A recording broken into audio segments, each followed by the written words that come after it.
Zdravo. Denis, misli? Majid. Zdravo. Denis. Živa.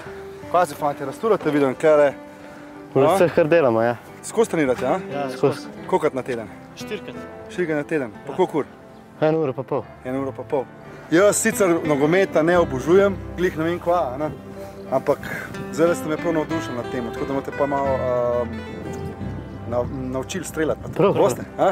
Kaj sem vam nekaj prinesel, v imenu Proteini.si imate majice, shaker je izotonik, ki vam bo ful koristil med treningom, je primeren tudi za otroke, da vam bo malo soli nadomestil, pa da boste lahko lažje trenirali. Hvala.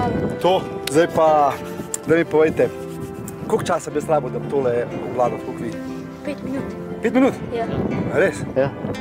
Gremo probati. Gremo probati, ajde, gremo probati.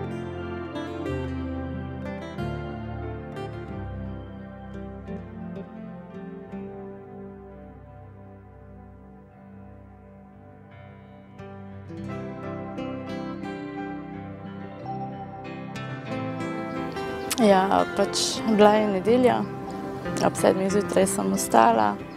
Pač videla sem, da je prišel domov, vse luči je prižgal po stanovanju. Sam ga nisem našla, no.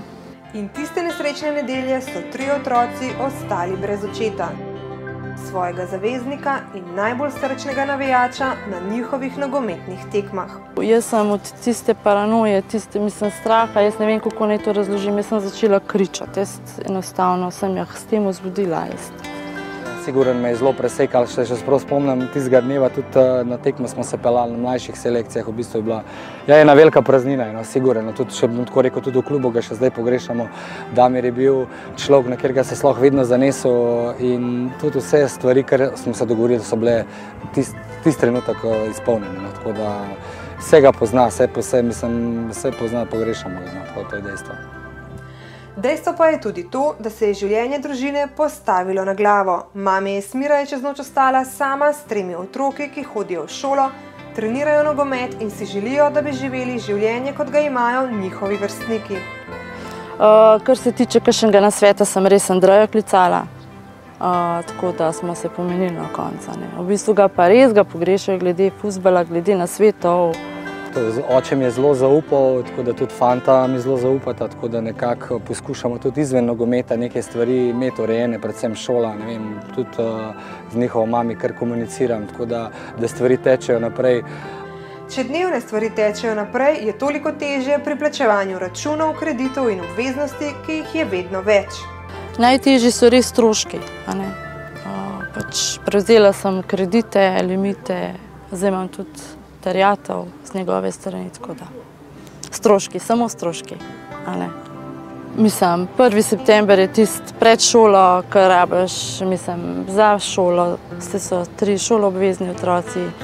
In da družini vsaj malce olajšamo plačevanje vseh stroškov, bomo 13. septembra na Bledu organizirali drugi dobrodelni Proteini.si utrip, katerega se lahko udeležite prav vsi, saj smo pripravili lažji športni izziv, na katerem je važno sodelovati in s plačilom prijavnine pomagati družini. Imam eno vprašanje za vas. Praš. Tako, osebno vprašanje, ampak da najbolj pogrešate očeta? Med nogometnimi tekmami. Med nogometnimi tekmami? Ja. Sam jaz verjamem eno stvar.